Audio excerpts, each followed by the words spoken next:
The scholars group YouTube channel में आपका बहुत बहुत स्वागत है। यूजीसी नेट पॉपुलेशन स्टडीज के पेपर सॉल्यूशन में आज का ये वीडियो 5th नंबर होगा, जिसमें क्वेश्चन नंबर 41 से 50 तक के क्वेश्चंस को मैं यहाँ पर एक्सप्लेन करूंगा। हमेशा की तरह टोटल 10 क्वेश्चंस होंगे। इसके पहले मैंने 40 क्वेश्चंस तक एक्सप्लेन किया हुआ है अलग अलग पार्ट में, जो टोटल 4 पार्ट थे। इसमें ये 5वां पार्ट होगा और इस वजह से ये क्वेश्चन नंबर 41 से 50 तक हो जाते हैं, टोटल 10 क्वेश्चन। स्टार्ट करते हैं क्वेश्चन नंबर 41 से, और आज के इस वीडियो में ये क्वेश्चन जो होगा वो फर्स्ट नंबर क्वेश्चन होगा। क्वेश्चन नंबर 41, इसकी क्वेश्चन आईडी भी लिखी हुई है 15064। आप यहाँ पर देख रहे हैं which of the following methods are qualitative research methods. यहाँ पर लिखा हुआ है क्वालिटेटिव रिसर्च मेथड। तो क्वालिटेटिव और क्वांटिटेटिव ये दो टाइप के रिसर्च मेथड होते हैं, और आपको इसमें डिस्क्रिमिनेशन करना जरूरी हो जाता है इस टाइप के क्वेश्चंस को सॉल्व करने के लिए। तो सिंपल अगर मैं आपको ये बताऊं, जो क्वालिटेटिव रिसर्च मेथोडोलॉजीज होता है उसमें जो क्वेश्चंस पूछे जाते हैं वो ओपन माइंडेड क्वेश्चंस होते हैं, और जो क्वांटिटेटिव रिसर्च मेथड होता है उसमें क्वेश्चन क्लोज एंडेड होता है। अब ओपन एंडेड और क्लोज एंडेड या ओपन माइंडेड ये क्वेश्चन किस टाइप के कहलाएंगे? जो ओपन माइंडेड, आपको ये समझ में आ रहा है ओपन एंडेड या ओपन माइंडेड मतलब कोई भी बंदा अपने माइंड, अपने रिस्पॉन्स को बिल्कुल इंडिपेंडेंटली अगर वो रिस्पॉन्स कर रहा है तो वो ओपन माइंडेड क्वेश्चन कहलाएगा या ओपन एंडेड क्वेश्चन कहलाएगा। और वो जो रिस्पॉन्स आएगा वो कहां से आएगा? क्वालिटेटिव रिसर्च मेथोडोलॉजी में आएगा, क्योंकि उसके सामने कोई ऑप्शन नहीं दिया जा रहा है। एक सिंपल सा क्वेश्चन पूछा गया और वो अपने माइंड से कुछ भी उसका रिस्पॉन्स दे सकता है जो कि रिलेवेंट हो। और दूसरा जो क्वांटिटेटिव रिसर्च मेथड होगा उसमें क्वेश्चंस तो दिए होंगे और उसके साथ साथ में ऑप्शन भी दिए होंगे। सपोज कि आपके पास जो अभी रियल टाइम में एक क्वेश्चन दिया गया है, ये क्वेश्चन दिया गया है। इस क्वेश्चन के अंदर में ये 4 ऑप्शंस दिए हैं। इस 4 में से एक को सेलेक्ट करना है, या 1 2 3 इसमें से इस तरीके से मल्टीपल चॉइस भी, मल्टीपल रिस्पॉन्स आप कर सकते हैं कि मल्टीपल रिस्पॉन्स भी करना है। तो इस टाइप का जो क्वेश्चन होगा वो क्लोज एंडेड क्वेश्चन कहलाता है, जिसमें कि आप बिल्कुल पूरी तरह से बाध्य हैं, पूरी तरह से आप इसमें इतने ही में से आपको आंसर को चूज करना है, इसके बाहर से आपको कुछ भी इसमें लिखना नहीं है। तो इस टाइप का जो क्वेश्चन होगा वो क्लोज एंडेड क्वेश्चन कहलाएगा। इसमें में आप क्लोज हो चुके हैं कि इतने में से ही आपको आंसर चूज करना है। तो जो रिसर्च मेथोडोलॉजीज में क्वांटिटेटिव और क्वालिटेटिव ये दो टाइप के रिसर्च होंगे, और क्वालिटेटिव रिसर्च वाले में ओपन एंडेड क्वेश्चन पूछे जाते हैं और क्वांटिटेटिव मेथड में क्लोज एंडेड क्वेश्चन पूछे जाते हैं। तो क्वालिटेटिव रिसर्च में आप यहां से अब समझ चुके होंगे कि स्ट्रक्चर्ड क्वेश्चनायर एडमिनिस्ट्रेशन ये नहीं होगा, क्योंकि इसमें रिस्पांस दिए होते हैं, ये कट जाएगा। ये क्वांटिटेटिव में पूछा जाता है। इन-डेप्थ इंटरव्यू, किसी से आप इंटरव्यू कर रहे हैं किसी भी टॉपिक पर, इंडिपेंडेंटली क्वेश्चन के ऊपर क्वेश्चन आप पूछे जा रहे हैं, उसका वो इंडिपेंडेंटली जवाब दे रहा है। तो इस टाइप का जो क्वेश्चन होगा वो क्वांटिटेटिव रिसर्च मेथोडोलॉजी के अंदर में आएगा। फोकस्ड ग्रुप डिस्कशन, किसी टॉपिक के ऊपर ग्रुप डिस्कशन हो रहा होगा तो ये ओपन एंडेड टाइप के क्वेश्चंस होंगे, और यहां से फ्री रिस्पांस आएगा, ओपन माइंडेड रिस्पांस आएगा। बी और सी हो गया क्वेश्चनायर पोस्टेड बाय ईमेल। तो ईमेल के थ्रू अगर आपको अगर क्वेश्चनायर भेजना है या फिर आपने किसी को भेजा है, उसमें क्वांटिटेटिव टाइप के क्वेश्चंस पूछे जाते हैं, जिससे कि अगला जो बंदा है, जो रिस्पोंडेंट है, वो रिस्पांस उसके ऑप्शनल बेसिस पर वो ऑप्शन को चूज करके इसको रिस्पांस को दे सके। ये क्वांटिटेटिव मेथड ऑफ रिस्पांस हो जाएगा। और पार्टिसिपेटरी ऑब्जर्वेशन मेथड ये भी जो होगा वो क्वालिटेटिव रिसर्च मेथड होगा, क्योंकि जो पार्टिसिपेंट हैं वो अलग अलग स्टडी में ऑब्जर्वेशन करने के लिए गए हुए हैं, और वो अपने ऑब्जर्वेशन के अकॉर्डिंग अपने रेलिवेंट जो इंफॉर्मेशन वो लेकर के आते हैं, अपने ओपन माइंड से राइट अप लिख करके लाते हैं। That is called quantitative data collection method, और उससे जो रिसर्च होगा वो क्वांटिटेटिव रिसर्च मेथड कहलाएगा। तो ये ई हो जाएगा। बी, सी और ई किसमें आ रहा है? थर्ड ऑप्शन में ये सही हो रहा है। तो आपका ऑप्शन यहां पर थर्ड नंबर ऑप्शन सही हो जाता है। नेक्स्ट क्वेश्चन है 42 नंबर। यहां पर आप देखेंगे which among the following level of under 5 mortality by 2025 is the objective in national health policy 2017। ये क्वेश्चन पूछा गया है। 2017 का जो एनएचपी का डॉक्यूमेंट है उसमें 2025 तक अंडर 5 मोर्टेलिटी को किस लेवल तक लेके आना है, ये क्वेश्चन पूछा गया है।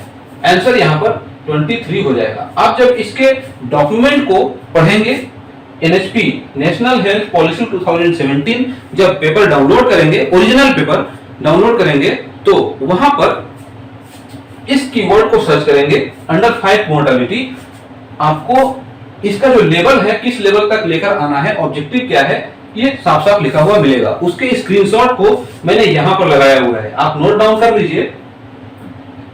2.4.12 1.2 मोर्टेलिटी बाय एज एंड और कॉज। इसके वेबसाइट को भी मैंने यहां पर लगा दिया है, मैं ओपन करके नहीं दिखाऊंगा। Reduce under 5 mortality to 23 by 2025, बिल्कुल क्लियर कट लिखा हुआ है। And MMR from current level to 100 by 2020। इस 2017 के डॉक्यूमेंट में ये लिखा हुआ है कि 2025 तक जो अंडर 5 मोर्टेलिटी है उसको 23 तक लाना है और एमएमआर को 2020 तक 100 तक लेके आना है। दूसरा है reduce infant mortality rate to 28 by 2019। 2019 तक आईएमआर को 28 तक लाना है इसके अकॉर्डिंग, एनएचपी के अकॉर्डिंग। और reduce neonatal mortality to 16 and still birth rate to single digit by 2025। जो न्यूनेटल मोर्टेलिटी रेट है इसको 16 तक लाना है 2025 तक, और स्टिल बर्थ रेट है इसको सिंगल डिजिट तक, मतलब 0 से 9 के बीच में इस डिजिट को लाना है। तो ये इसके मेन ऑब्जेक्टिव थे। इस बेसिस पर इसका डॉक्यूमेंटेड फॉर्म आपको यहां पर मिल जाएगा। इस वेबसाइट को मैं डिस्क्रिप्शन में डाल दूंगा, वहां से आप इसको डाउनलोड कर सकते हैं। टेलीग्राम डिस्कशन ग्रुप में भी मैं यहां पर डाल दूंगा, आप इसको डाउनलोड कर सकते हैं। हालांकि वहां पर लगा हुआ है ये एनएचपी का 2017 का जो रिपोर्ट है वहां पे शेयर किया गया है, आप वहां से भी डायरेक्ट डाउनलोड कर सकते हैं। अब बात कर लेते हैं सिलेबस की। ये जो आप ब्लू में देख रहे हैं ये सिलेबस का पार्ट है। सिलेबस में ये बिल्कुल क्लियर कट लिखा हुआ है, कुछ हेल्थ प्रोग्राम्स है इसके बारे में, population and health policies and programmes. यहां पर आप देखेंगे नेशनल पॉलिसीज, यहां से ये जो लिखा हुआ है इससे हिस्टोरिकल पार्ट से भी क्वेश्चन पूछा जाता है। और अगर आप इसको बिल्कुल अटेंटिवली अगर पढ़ते हैं तो आपको एक चीज इसमें समझ में आएगा कि यहां से पढ़ना क्या है। ये तो आपने देख लिया कि ये चीजें पढ़नी है, लेकिन इसके अंदर पढ़ना क्या है। पढ़ना ये है कि एनएचपी क्या है, मतलब हेल्थ पॉलिसीज क्या है, कब आए हुए थे, इनका ऑब्जेक्टिव क्या था, अगर करंट सिनेरियो में कुछ है तो उसका करंट डेटा क्या है, टारगेट क्या है, और साथ में इसके यही है goal and objective and thematic area and strategies. ये सभी इसमें आ जाते हैं 4-5 पॉइंट में। तो 4-5 पॉइंट मैं यहाँ पर एक सिंगल वर्ड में बोल दे रहा हूं, लेकिन 4-5 पॉइंट का मतलब 4-5 पॉइंट नहीं है। ये अगर एक टॉपिक का अगर आप नोट्स लिखेंगे तो कम से कम एग्जाम स्पेसिफिक 1 पेज का होगा। Evolution and development of population, ये हो गया। Health and related policies, that is national population policy 1977, NPP आया था 77 में। इसके बाद नेशनल हेल्थ पॉलिसी 1983 में आया था, फर्स्ट वाला। हमेशा क्वेश्चन आता है, इसमें अरेंज करने के लिए भी आता है, मैं यहां से दिखा दे रहा हूं। 1983 नेशनल पॉपुलेशन पॉलिसी 2000, तो पहला वाला आया था 1977 में और दूसरा आया था 2000 में। तो कहीं से भी आपको कंफ्यूज नहीं होना है, नेशनल पॉपुलेशन पॉलिसी अलग है और नेशनल हेल्थ पॉलिसी अलग है, ये दोनों अलग अलग है। तो पॉपुलेशन पॉलिसी फर्स्ट जो आया था 77 में और सेकंड आया था नेशनल पॉपुलेशन पॉलिसी 2000 में, और फर्स्ट नेशनल हेल्थ पॉलिसी 1983 में आया था। इसके बाद ये जो पॉपुलेशन पॉलिसी आया है सेकंड वाला, इसके बाद दूसरा वाला आया था नेशनल हेल्थ पॉलिसी 2002 में। देन 2017 में थर्ड वाला national nutrition policy, national policy on older persons,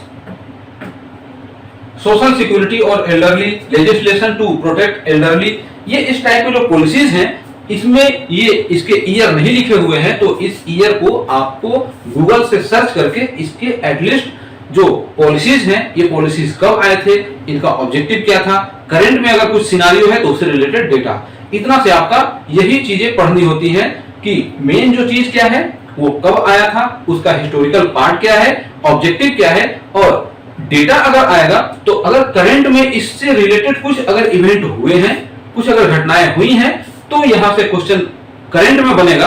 otherwise यहां से क्वेश्चन सिर्फ और सिर्फ हिस्टोरिकल पार्ट से और इसके ऑब्जेक्टिव से बनेगा। तो ये इसके सिलेबस का भी पार्ट हो गया, यहाँ से आप समझ सकते हैं। और यहाँ लास्ट में मैंने अभी बता ही दिया कि इसका पर्पस क्या है, मतलब गोल एंड ऑब्जेक्टिव क्या है, थीमेटिक एरिया एंड स्ट्रेटेजीज इसके क्या है। तो किसी भी प्रोग्राम या किसी भी जो सिलेबस में लिखा हुआ है यूनिट 1, 2, 3 अप टू 10 तक, उसमें जो कुछ भी लिखा हुआ है उसके मेन जो पार्ट है उस पार्ट से रिलेटेड हिस्टोरिकल बैकग्राउंड और उसका करंट में सिनारियो क्या चल रहा है, इतने 3-4 चीजों से आपको मतलब है और उसको फुल अटेंटिवली आपको पढ़ना है और बिल्कुल स्मार्टली समझना है। ये हो गया क्वेश्चन और इसमें मैंने बता ही दिया कि इसका आंसर 23 हो जाएगा।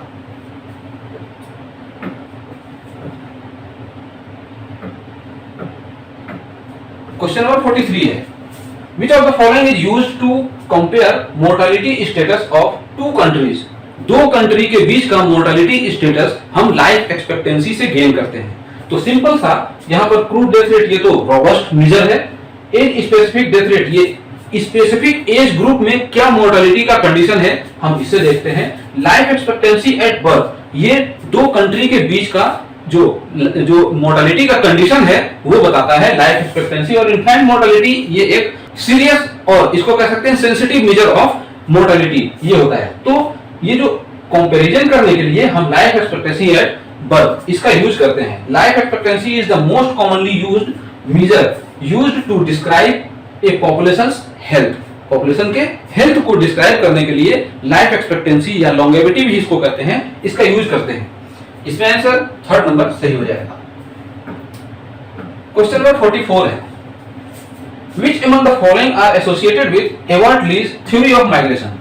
थ्योरी ऑफ माइग्रेशन आ गया, बिल्कुल आसान क्वेश्चन है, इजी क्वेश्चन है। अगर आपको इसका कॉन्सेप्ट अगर मालूम है तो अगर आपको रियल टाइम में इसके ऑप्शन को देखते हुए अगर आंसर नहीं भी पता है आप इसके आंसर को निकाल सकते हैं। कैसे लिखा हुआ है, जो associated with avert Lee theory of migration. तो एवर्ट ली का थ्योरी ऑफ माइग्रेशन ये क्या है, पहला ही पॉइंट होता है कि ये जो फर्स्ट जो लिखा है intervening opportunities will reduce the volume of migration, ये रिड्यूस नहीं करता है, ये इंक्रीज कर देता है। क्योंकि अपॉर्चुनिटी, जहां अपॉर्चुनिटी मिलेगा तो वहां पर वॉल्यूम ऑफ माइग्रेशन क्या होगा, हाई हो जाएगा। जैसे गांव में अपॉर्चुनिटी कम होती है और शहरों में ज्यादा होती है, तो क्या करते हैं कि विलेज एरिया से या रूरल एरिया से टाउन की तरफ माइग्रेशन जाता है, माइग्रेशन होता है। एक सिंपल साधारण लैंग्वेज में ऐसे समझ सकते हैं। तो यहाँ पर यह है intervening opportunities will increase the volume of migration, ये इंक्रीज होना चाहिए, बट यहाँ पर क्या है, रिड्यूस है, तो ये कट जाएगा। और ये जैसे ही कैंसिल होगा आप यहाँ पर देखेंगे कि ये फर्स्ट नंबर कैंसिल होगा, 3rd नंबर कैंसिल होगा और 4th नंबर कैंसिल होगा। बिल्कुल एलिमिनेशन मेथड से ये 1st, 3rd और 4th कैंसिल हो गया। आंसर आपका 2 ही सही होगा। कैसे होगा, certain compelling factor trigger movement from origin. कोई ना कोई एक ऐसा जो फैक्टर होगा जो कि ओरिजिन से डेस्टिनेशन की ओर जाने के लिए बाध्य करेगा, जाने के लिए मजबूर करेगा। Metropolitan cities are more attractive to pull migrant. अभी मैंने बताया रूरल से अर्बन की तरफ या रूरल से टाउन की तरफ, तो यहाँ पर उसी को मेट्रोपॉलिटन सिटीज लिखा हुआ है। मेट्रोपॉलिटन सिटीज में more attractive to pull migrant, migrant को मतलब माइग्रेंट, पुल मतलब क्या, खींचना, अपनी तरफ खिंचाव करता है, अपनी तरफ आने के लिए आकर्षित करता है। तो यही हो जाएगा क्या, मेट्रोपॉलिटन सिटीज की तरफ जो माइग्रेशन का जो लेवल है वो हाई हो जाता है, मतलब वॉल्यूम उसका बढ़ जाता है। Migration is person centric. Person, migration क्या है, पर्सन सेंट्रिक, मतलब कि रिलेटिवली जो कुछ भी उसमें होगा वो पर्सन से ही रिलेटेड होगा, गांव से शहर की ओर, और अपॉर्चुनिटी से रिलेटेड ये जो भी होगा माइग्रेटरी पैटर्न कहलाएगा। आंसर आपका बी, सी एंड डी ये तीनों हो जाएगा, 2nd नंबर ऑप्शन सही हो जाएगा। अब यहाँ पर ये जो फिगर दिख रहा है, ये फिगर मैंने कई बार इसको क्वेश्चन के लेवल के अकॉर्डिंग एक्सप्लेन भी किया है। इस ओरिजिन को पुश कहते हैं और डेस्टिनेशन को पुल कहते हैं। इसको push and pull method of migration भी कहा जाता है। और ये पुश है और ये पुश है और ये पुल है, और इसके बीच का जो ये डिस्टेंस है ये इंटरवेनिंग ऑब्स्टेकल कहलाता है। और इसी में चाहे वो अपॉर्चुनिटी हो या बाधाएं हो, ये सभी इसी के अंदर में घटना घटित होती है, इवेंट होता है। और ये जो मेथड है Everett Lee theory of migration ये कहलाता है। नेक्स्ट है 45 नंबर। यहां पर ये एक थोड़ा सा क्लिनिकल टाइप का क्वेश्चन आ गया। विच of the following is not caused by deficiency of iodine. Iodine से इन चार में से कौन सा नहीं होता है? तो सबसे पहले, क्योंकि हम बचपन से पढ़ते आ रहे हैं, आयोडीन की कमी से घेंगा रोग होता है। जैसे कि यहाँ गोइटर, ये जो थायराइड ग्लैंड है ये बढ़ जाता है, गोइटर हो जाएगा।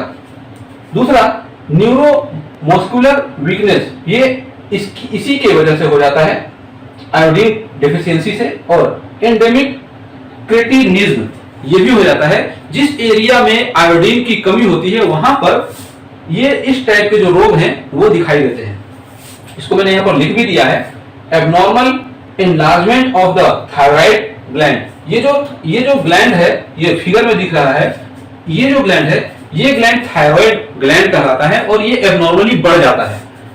इसको गूगल पे आप सर्च करेंगे गोइटर डिजीज, तो इस तरीके के घेंगा रोग इसको हिंदी में बोलते हैं। ये जो गले के नीचे में होता है ये बढ़ जाता है, फुला हुआ, यही जो थायराइड ग्लैंड है ये बढ़ जाता है, ये हो जाता है गोइटर।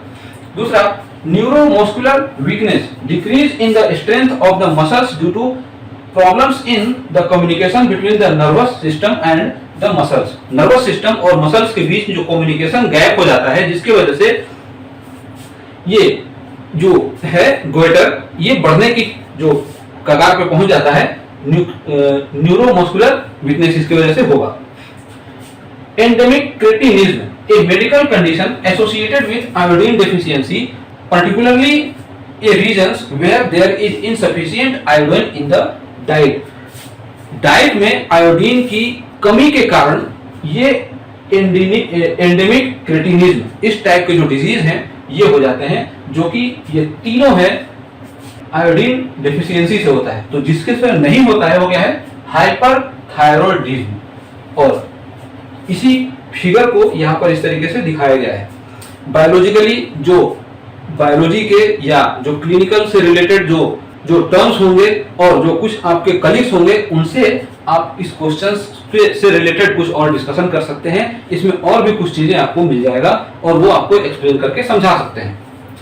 फिलहाल इसका आंसर ये फर्स्ट नंबर ऑप्शन सही हो जाएगा, called by not called by deficiency of iodine. तो आयोडीन की कमी से ये हाइपरथायरॉयडिज्म ये नहीं होता है, ये 2, 3 and 4 ये होता है।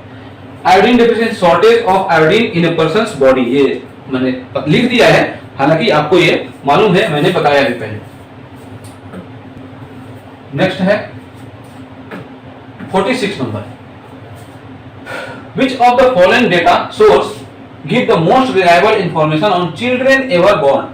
तो चिल्ड्रेन एवर बॉर्न का जो डेटा है वो सर्वे से आता है, सेंसस सर्वे और डेमोग्राफिक हेल्थ सर्वे। ये दो टाइप के जो सर्वे होते हैं वहां से चिल्ड्रेन एवर बॉर्न इसके डेटा हमें मिलते हैं। यहाँ पर ऑप्शन लिखा हुआ है census, sample registration system, health management information system and NFHS. तो एनएफएचएस क्या है, ये डीएचएस है, पूरे ऑल ओवर वर्ल्ड डीएचएस कहलाता है और अपने इंडिया में इस डीएचएस को एनएफएचएस और डीएलएचएस और एएचएस भी था, ये कहा जाता है। अलग अलग टर्म से इसकी जो सर्वे होते हैं वो कहलाता है। पूरे वर्ल्ड में ये डीएचएस, डेमोग्राफिक हेल्थ सर्वे कहलाता है।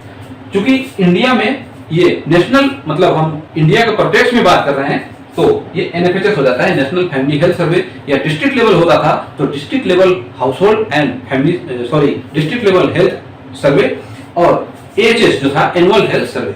तो ये जो सर्वे थे वो डेमोग्राफिक हेल्थ सर्वे कहलाते हैं। तो टोटल इसमें सेंसस एंड एनएफएचएस, इन दोनों से जो डेटा आएगा वो चिल्ड्रेन एवर बॉर्न के डेटा आते हैं। सैंपल रजिस्ट्रेशन सिस्टम, यहां से किस टाइप का डेटा आएगा, mortality, fertility and different kinds of fertility and mortality indicators, ये भी आएंगे।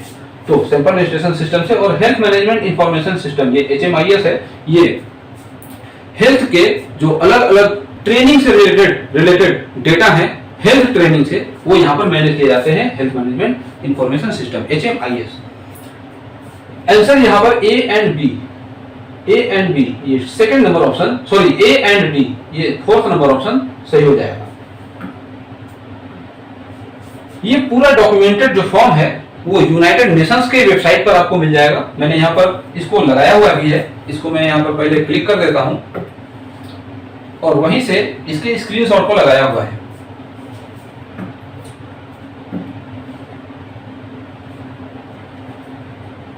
ये ओपन हो गया।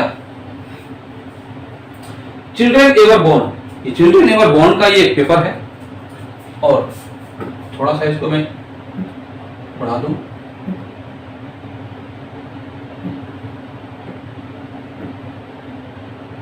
ये चिल्ड्रन नेवर बॉर्न डेफिनेशन लिखा हुआ है, डेटा सोर्स, यही इसी सोर्स को मैंने वहां पर इसके स्क्रीनशॉट को स्लाइड में लगाया हुआ है। आप यहां पर देखेंगे सेंससेस are generally conducted over 10 years, ये 10 years surveys are conducted at different intervals in different countries. In developing countries they typically take place every 3 to 5 years. जो सेंसस सर्वे है वो 10 years पर होता है, आपको मालूम ही है, और जो सैंपल सर्वे है वो जनरली डेवलपिंग कंट्रीज में 3 और 5 years के इंटरवल पर होता है। इसके बाद है इस ये जो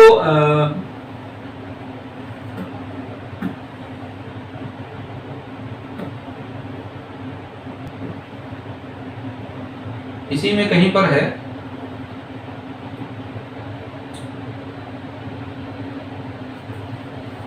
अपने फाइल में आ जाते हैं डायरेक्ट। यहां पर आप देखेंगे data source, data on children ever born can be obtained from censuses और sample surveys from questions regarding the number of children born alive to each women. Okay, the availability of survey and census data depends on the existence of adequate survey or census programs in a country or area। ये जो highlight किया हुआ है last में, censuses are generally conducted every 10 years, ये यही वाला था, सेंसस 10 years पर कंडक्ट किया जाता है, और जो सैंपल सर्वे है वो ऑलमोस्ट 3 to 5 years के इंटरवल पर होता है। और ये जो चिल्ड्रन एवर बॉर्न ये डेटा है, ये सेंसस सर्वे और DHS डेमोग्राफिक हेल्थ सर्वे ये यहाँ से आता है, इंडिया के रिस्पेक्ट में ये NFHS हो जाता है। और ये जो डॉक्यूमेंटेड फॉर्म है मैंने इस वेबसाइट से लिया हुआ था, अभी मैंने आपको बताया, ये जो वेबसाइट है इस वेबसाइट को डिस्क्रिप्शन में भी मैं डाल दूंगा, आप वहां से उसको डाउनलोड कर लेंगे, और डाउनलोड करके जब पढ़ेंगे बहुत सारी चीजें उसमें आपको मिल जाएगा। नेक्स्ट है 47 नंबर, which among the following are characteristics of feminisation of labour force. ये कहां से इस टाइप के क्वेश्चंस पूछे जा रहे हैं कि अगर आपने क्वेश्चंस पढ़ा हुआ है और इस टाइप के क्वेश्चंस नहीं पढ़ा है, बट कॉन्सेप्ट अगर पढ़ा है, तो क्वेश्चन का लेवल देख करके आप रियल टाइम में प्रेजेंस ऑफ पॉइंट का यूज करके आंसर सही निकाल सकते हैं। कैसे? ऑप्शन इसमें है more women in workplace, जो फेमिनाइजेशन की बात हो रही है इन लेबर फोर्स में, more women in workplace, ये नंबर आ गया। दूसरा, women are preferred for their skills, second हो गया। Women are available on cheap rate and non permanent term and work places are more women friendly. जो characteristic है फेमिनाइजेशन का, ये फेमिनाइजेशन का कैरेक्टरिस्टिक ही कहलाता है कि वहां पर वीमेन की संख्या ज्यादा होगी, पहला चीज हो गया। दूसरा कि वो विमेन की संख्या ज्यादा होने से मतलब ऐसा ये नहीं है कि वो स्किल्ड हो, ये नहीं है, स्किल्ड नहीं होंगी बट विमेन की संख्या ज्यादा होगी। तो जो ए ऑप्शन है ये तो आपका हो जा रहा है, more women in workplace, more है, but women are preferred for their skill, उनके स्किल के बेसिस पर उनको नहीं लिया जाएगा, उनको फेमिनाइजेशन मतलब महिलाओं को भी चांस मिलना चाहिए, इस बेसिस पर इसको तर्क किया जाएगा, और इसीलिए ए हो जाएगा आपका, और बी यहां से कैंसिल हो जाएगा। यहां पर बी देखिए 2, 3 एंड 4 इन तीनों में हो रहा है, जो कि नहीं आएगा, तो यहीं से आपका ये अगर आपने निकाल लिया यहां से, ये 3 कट गया, आंसर ए और सी सही हो जाएगा। तो कैसे होगा? अब इसका मतलब कि डी भी कैंसिल हो जाएगा। Workplace are more women friendly, ऐसा जरूरी नहीं है, वर्क प्लेस उसमें वर्क प्लेस में वीमेन की संख्या ज्यादा होगी, बस यही आपको मेल रखना है, और इसी से निकल करके ये सी आएगा, women are available on cheap rate and non permanent term. A और सी, ये ए और सी आपका आंसर यहां पे सही हो जाएगा, फर्स्ट नंबर ऑप्शन सही हो जाएगा। अब ये विमेन जो फेमिनिज्म है, फेमिनाइजेशन है, इस टर्म का यूज गे स्टैंडलिन इन्होंने दिया था, ये ब्रिटिश इकोनॉमिस्ट थे, ये आईएलओ जिनेवा में 1989 में ILO international labour organisation Geneva में इस वर्ड का यूज इन्होंने किया था, ये स्टैंडिंग। इसका वर्ड जो कैम्ब्रिज डिक्शनरी का मीनिंग, जो कैम्ब्रिज डिक्शनरी है वो फेमिनाइजेशन को किस तरीके से डिफाइन करता है। एक process in which more and more women become involved in an activity where there are traditionally more men. जहां पर अधिक से अधिक मेन की संख्या होती थी वहां पर विमेन की एक्टिविटी को भी रखा जाएगा, विमेन की संख्या को भी ज्यादा रखा जाएगा। दैट इज कैम्ब्रिज जो डिक्शनरी है वो डिफाइन करता है फेमिनाइजेशन को। तो यहां से एक छोटा सा सिनारियो है, इसको आप समझ सकते हैं। तो ये आप यहां से समझ सकते हैं। क्वेश्चन नंबर 48 है, arrange the following states in descending order of maternal mortality ratio. MMR के बारे में क्वेश्चन पूछा गया है। According to the special bulletin on maternal mortality rate in India for the year 2018-20 November 2022, यहां पर जो एमएमआर बुलेटिन है उसके कुछ इंफॉर्मेशन को यहां पर दे दिया है। कैसे? जो एमएमआर बुलेटिन है ये नवंबर 2022 का है, जो कि 2018 और 20 के लिए ये डेटा एस्टिमेट प्रोवाइड करता है। इस बेसिस पर इंडिया का एमएमआर 97 था। यहां से आप देख सकते हैं, मैंने टेबल लगा दिया है। हालांकि ये क्वेश्चन पूछा नहीं गया है, यहां से आपको अरेंजमेंट पूछा गया है। अब देखते हैं, इंडिया है 97, इसके साथ साथ में ये स्टेट के कॉम्बिनेशन है। ये स्टेट के कॉम्बिनेशन क्या होते हैं? 8 EAG प्लस आसाम। यहां से आप जब काउंट करेंगे बिहार से उत्तराखंड तक तो टोटल आएंगे 8, और ये आसाम प्लस 1, ये हो जाता है 9। ये 9 स्टेट जो थे वो एनुअल हेल्थ सर्वे में होते थे, और 9 स्टेट में कौन कौन से? 8 EAG और 1 आसाम, तो टोटल हो जाते हैं 9। आसाम हो गया, और 8 जो EAG है, मैंने कई बार इसको एक्सप्लेन करके बताया भी है कि आपको जो EAG स्टेट्स हैं वो EAG कौन कौन से स्टेट्स हैं, कैसे आपको याद रखना है। तो सिंपल सा है, बिहार, MP एंड यूपी, ये 3 स्टेट आप ले लीजिए। इन तीनों को, ये तीनों सन 2000 में, नवंबर 2000 में ही इन तीनों को अलग अलग, मतलब कि ये डिवाइड हो गए थे। यूपी से उत्तराखंड निकल गया, बिहार से झारखंड और मध्य प्रदेश से छत्तीसगढ़। तो तीन तो ये मेजर थे, 3 जो अलग हुए वो 3, टोटल हो गए 6। इसके अलावा उड़ीसा एंड राजस्थान, तो टोटल हो जाते हैं 8। बिहार, इससे अलग हुआ झारखंड, मध्य प्रदेश, इससे अलग हुआ छत्तीसगढ़, एक उड़ीसा और राजस्थान मैंने बता ही दिया, उत्तर प्रदेश और उत्तराखंड, तो टोटल 8 हो जाते हैं। साथ में आसाम को भी जोड़ते हैं तो ये टोटल 9 स्टेट हो जाते हैं। और ये ऊपर में ये एमएमआर के बुलेटिन में जब आप सर्च करेंगे, इसे देखेंगे, ये वेबसाइट में मैंने लगा दिया है एमएमआर का। 9 स्टेट यहाँ है, 5 स्टेट आपको साउथ के मिलेंगे, जिसमें तमिलनाडु होगा, आंध्र प्रदेश होगा, तेलंगाना होगा और केरला होगा समथिंग। और इसके बाद गुजरात, हरियाणा, वेस्ट बंगाल, महाराष्ट्र और अदर।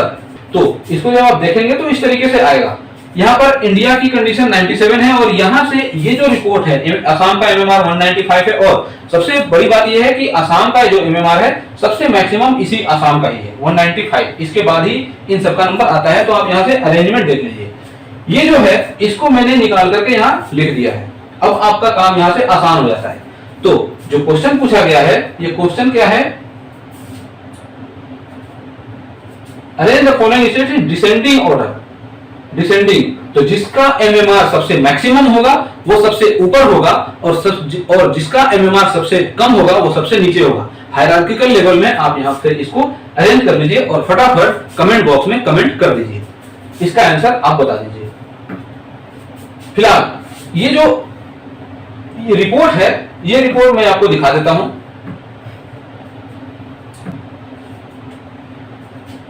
ये निकल गया।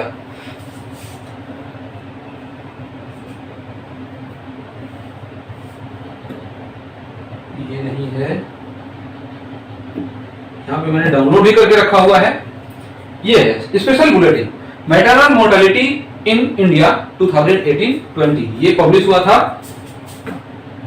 नवंबर 2022 को।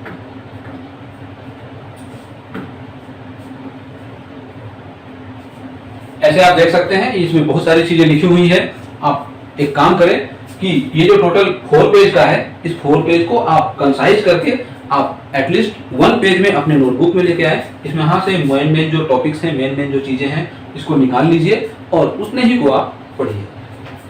मैटरनल मोर्टेलिटी रेशियो क्या है, एसडीजी का ये कौन सा गोल है, 70 पर 1 लाख लाइव बर्थ, इसको लेके आना है, टारगेट है 3.1। यहाँ पर ये जो आप देखेंगे एमएमआर इन इंडिया, इसका ये ट्रेंड है एमएमआर का। 2014-16 में 130 था और 2018-20 में ये इसका ट्रेंड कम होते होते 97 आ गया। मतलब इसमें कमी कितनी आई, 33 की। तो आपको यहाँ तक भी जो ट्रेंडिंग एनालिटिक्स है, इसको भी आपको याद रखना पड़ेगा, यहां से समझना पड़ेगा। नाउ जो एमएमआर मैटरनल मोर्टेलिटी रेशियो है, अभी पिछले वाले एग्जाम में लाइफ टाइम रिस्क भी आ गया, शायद इसी में आया था, इसी में मैंने एक्सप्लेन भी किया हुआ है, इसी को दिखा करके लाइफ टाइम रिस्क भी आपसे क्वेश्चन पूछ दिया गया है यहां से। और इसके साथ में जो मैंने अभी टेबल लगाया हुआ था, आपने टेबल देखा होगा, इस टेबल को भी आप यहाँ पे देख सकते हैं।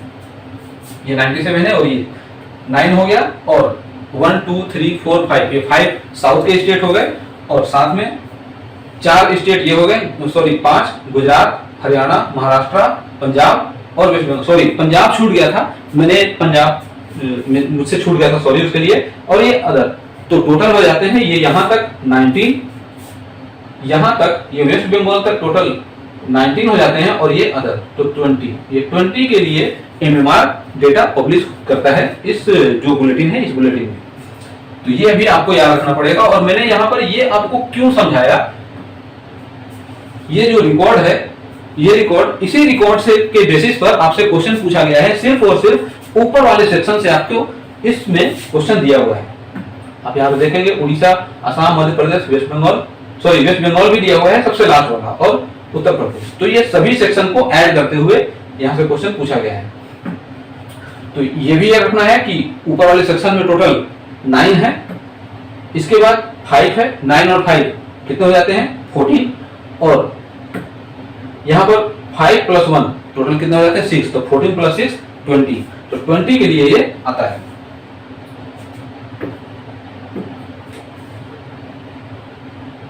नेक्स्ट है 49 नंबर, which of the following are sources of fertility data. Fertility data आपको इसमें से किस में मिलेगा, सिंपल सा लॉजिक क्वेश्चन है, आप पढ़ते आ रहे हैं और आपको, अब मुझे नहीं लगता कि आपके पास इंफॉर्मेशन की कमी है, बस कमी इस बात की है कि आप कितना मेहनत करते हैं। वाइटल रजिस्ट्रेशन सिस्टम ये है, और एक और होता है एसआरएस, सैंपल रजिस्ट्रेशन सिस्टम। तो मैंने पिछले कुछ वीडियोज में इसको एक्सप्लेन करके ये बताया भी है कि एसआरएस और वीआरएस जो वाइटल रजिस्ट्रेशन सिस्टम है, इन दोनों में डिफरेंस क्या है। तो सैंपल रजिस्ट्रेशन सिस्टम जो है वो वाइटल स्टैटिस्टिक्स का एस्टिमेट देता है, और जो वाइटल रजिस्ट्रेशन सिस्टम है चूंकि वो वाइटल इंडिकेटर है, तो वाइटल रजिस्ट्रेशन सिस्टम क्या है, उसका वो रजिस्ट्रेशन बताता है। बर्थ हुआ तो कितना बर्थ हुआ उसका एस्टिमेट क्या है वो एसआरएस बताएगा, और बर्थ का जो कंडीशन है, बर्थ रजिस्टर हुआ या नहीं हुआ, वो वाइटल बताएगा। इतना ही अंतर है। नेशनल सैंपल सर्वे, तो नेशनल सैंपल सर्वे में क्या हो जाता है, socio economic survey, annual industrial survey, और साथ में एनुअल सर्वे ऑफ इंडस्ट्री, ये इंडस्ट्रियल सर्वे ही हो गया। इस टाइप के जो सर्वे हैं वो एनएसएसओ में आएंगे, वहां से फर्टिलिटी डेटा आपको नहीं मिलेगा। तो एनएसएस जो सैंपल सर्वे है, नेशनल सैंपल सर्वे, इसमें आपको फर्टिलिटी का डेटा नहीं मिलेगा। बी यहां से कैंसिल हो जाता है, बी इसमें भी है, इसमें भी है और फोर्थ में भी। आंसर 3rd नंबर ऑप्शन सही हो जाएगा एलिमिनेशन मेथड से। अब देखिए वाइटल रजिस्ट्रेशन सिस्टम, यहां भी आपको मिलेगा जो फर्टिलिटी से रिलेटेड फर्टिलिटी का डेटा, चाहे वो रजिस्ट्रेशन से मिले चाहे वो एस्टिमेट मिलेगा तो सही, यहां भी मिलेगा। नेशनल फैमिली हेल्थ सर्वे, यहां भी मिलेगा, फर्टिलिटी रेट होता है। नेशनल पॉपुलेशन सेंसस, यहां से भी आपको मिलेगा, एस्टिमेट कर सकते हैं। डिस्ट्रिक्ट लेवल हाउसहोल्ड सर्वे, ये भी एक डीएचएस है और ये भी डीएचएस है। तो दोनों में आप ये जान लीजिए कि जो डीएचएस होता है, डेमोग्राफिक हेल्थ सर्वे, उसमें आपको फर्टिलिटी रेट का डेटा मिलेगा ही मिलेगा। तो एनएफएचएस और डीएलएचएस, ये दोनों क्या है, डेमोग्राफिक हेल्थ सर्वे है, तो इसमें आपको फर्टिलिटी का डेटा मिलेगा। आंसर आपका यहां से बी कैंसिल होने के बाद ए सी और डीई, ये आपका आंसर सही हो जाएगा। मैं कोशिश करता हूं कि मैं एक एक क्वेश्चन को इतना डीपली मैं एक्सप्लेन कर पाऊं कि आपको मैक्सिमम से मैक्सिमम इंफॉर्मेशन उसी एक क्वेश्चन में मिल जाए। तो टोटल आज के इस वीडियो में 10 क्वेश्चंस को मैंने एक्सप्लेन किया। उम्मीद है आपको अच्छे से समझ में आया होगा और आपने एक कॉपी पर इन सभी इंफॉर्मेशन को नोट कर लिया होगा। तो इसी तरह के स्टैंडर्ड लेवल के वीडियो मटेरियल को प्राप्त करने के लिए द स्कॉलर्स ग्रुप के साथ हमेशा बने रहें। चैनल पर अगर आप नए हैं तो चैनल को सब्सक्राइब कर लीजिए और बेल आइकन को भी प्रेस कर दीजिए, जिससे कि मैं आगे कोई भी वीडियो अपलोड करूं आपको सबसे पहले नोटिफिकेशन प्राप्त हो और आप उसको सबसे पहले देख पाएं। वीडियो अगर अच्छा लगे तो आप वीडियो को लाइक कर दीजिए और अपने दोस्तों के साथ शेयर भी कर दीजिए। Thanks for watching.